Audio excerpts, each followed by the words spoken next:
We often wash the outsides of our cars and vacuum the insides, but how often do we deep clean the car seats? Stains, dirt, dust builds up over time, which can decolour the insides quite quickly.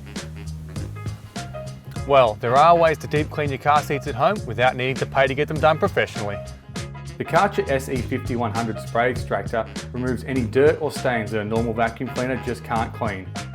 First, add water to the clean water container, put the cleaning chemical in the machine, and then plug it into the power socket, and you're ready to go. The SE 5100 works by spraying cleaning chemical deep into the fibres with pressure and vacuuming away the dissolved dirt all in one motion. This means even the dirt hiding deep in the fibres of the car seats or carpet are cleaned. You can even clean the carpet on the roof of the car. This is especially handy for those who smoke inside their car, as this can cause decolouring of the roof's interior.